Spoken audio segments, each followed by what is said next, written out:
Vamos Sí, ahora sí, con sí. Pascual Amezquita, quien nos va a hablar sobre el tema de la semana, ¿no? ¿Qué pasará con mis ahorros con las inversiones forzosas que está proponiendo el presidente Petro? Esta entrevista es con Pascual Amezquita, docente investigador, doctor en economía de la Escuela Superior de Economía. Entonces vamos a saludar a Pascual y continuamos. Muy buenos días, Pascual. Buenos días a las compañeras y compañeros de la mesa de trabajo de renovación magisterial. Agradezco la invitación y por supuesto saludar muy atentamente a las compañeras y compañeros radio escuchas. En relación con la pregunta un tanto ácida que usted me hace, debo decirle que a los ahorros de las personas no les va a pasar nada de nada, porque hay que recordar que no es que el banco tenga mi plática guardada en una caja y que cuando yo voy y la pido para retirarla, la saque de ahí y me la dé. No, el banco, cualquier banco lo que hace es que reúne la plata diaria de todos los ahorradores, de todos los cuentacorrientistas, y con esa plata hace negocios, invierte, especula, y cuando yo pido mi plata, lo que pasa es que con la cantidad de plata que tienen, pues van sacando para darme la plata a mí, y lo que se apuesta en el sistema bancario es que la gente no va a retirar todos masivamente la plata, sino que uno la retira un día y deposita y la deja 20 días y al otro. Entonces no hay tal cosa de que vaya a pasar nada de nada con lo que está proponiendo el gobierno de Petro sobre las inversiones forzosas.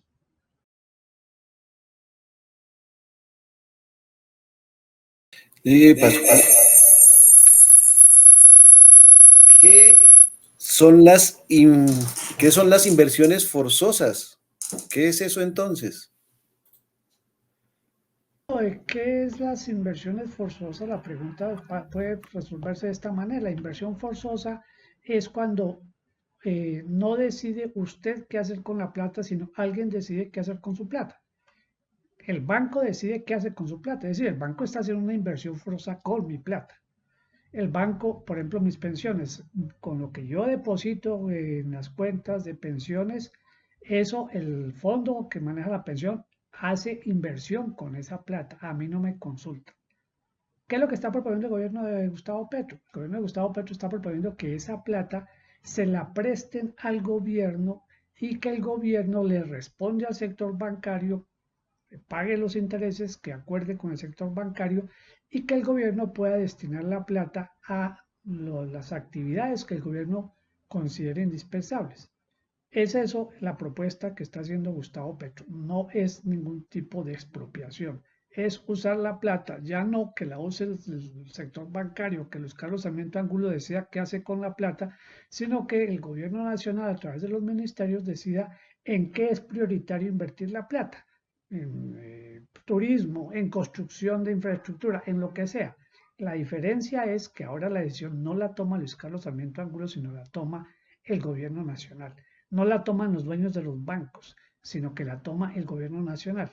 Pero la plata sigue teniendo la misma seguridad antes y después que de lo que está ocurriendo pues con la propuesta de Gustavo Petro.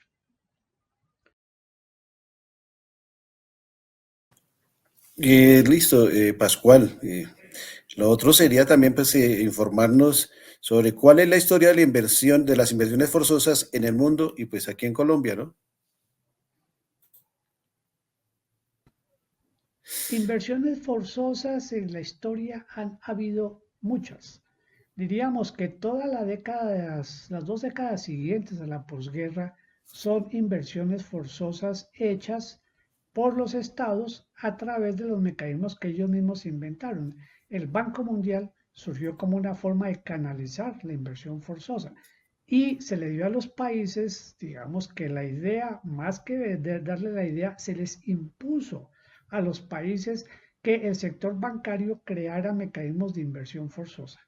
En el caso de Colombia, por ejemplo, desde al otro día, o pocos años después de la terminada la Segunda Guerra Mundial, empezó a existirse la necesidad de que el gobierno apalancara el desarrollo industrial. Ah, Y pero Facebook se está a eso se le escuchando suma bien. que en el año 63 Y Facebook se está 64 se escuchando bien. oficializó que el gobierno tuviera unos mecanismos expeditos para tomar plata del sector bancario y dirigirla a actividades especiales. De hecho, se crearon bancos especializados para hacer ese tipo de inversiones Miguel forzosas, el está Banco cierto. Ganadero, el Banco Cafetero, Sí. el Banco Popular y otros que venían de los años anteriores, como el Banco Central Hipotecario o la Caja Agraria, el Banco Agrario ahora, que hacen inversiones forzosas en los sectores en los cuales tiene su asiento. Entonces, inversión forzosa en la ganadería o en la agricultura o en la economía popular.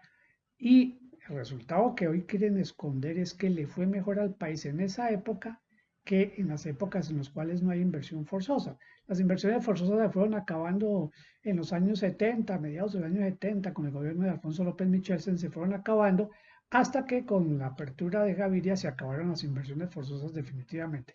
Después volvieron a aparecer otras inversiones forzosas, pero lo que decía hace un momento, hay inversiones forzosas que no, a nosotros no nos consultan. Todos estamos obligados a participar, por ejemplo, en los fondos de pensiones. Estamos obligados a invertir ahí.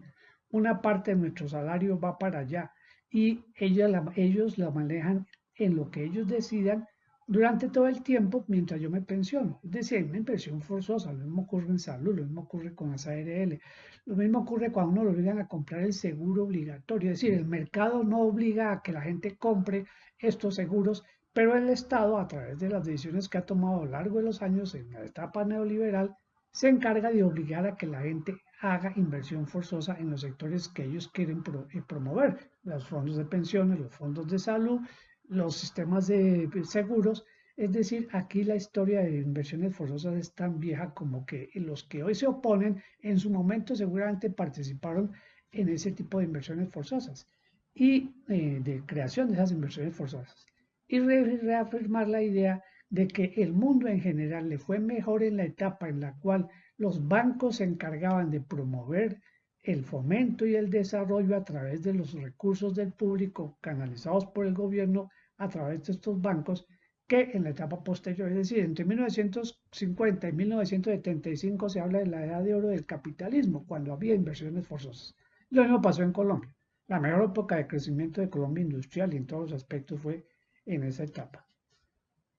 De manera que no se puede decir que la inversión forzosa va a ser una pérdida para los ahorradores.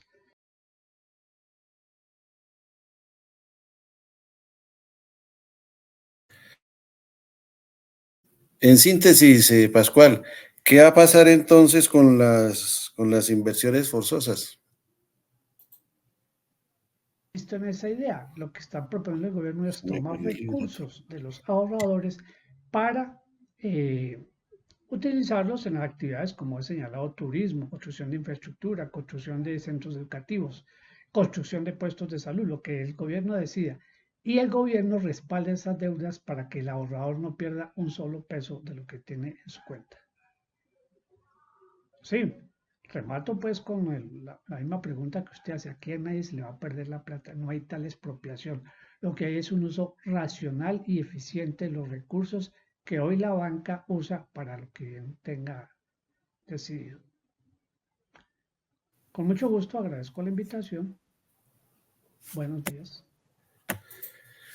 Bueno, Pascual, muchas gracias por su aclaración sobre las inversiones forzosas, darle tranquilidad al pueblo colombiano, ya que en los fake news se tratan de ver cómo esta iniciativa pues la hacen ver mal, ¿no? Y es una inversión pues que le va a servir a todos los colombianos. Como siempre, toca estar atento al fake news y escuchar pues los canales que nos dan realmente la información, los medios de comunicación que realmente nos están informando sobre lo que es el desarrollo de la economía en Colombia. Martica, muchas gracias.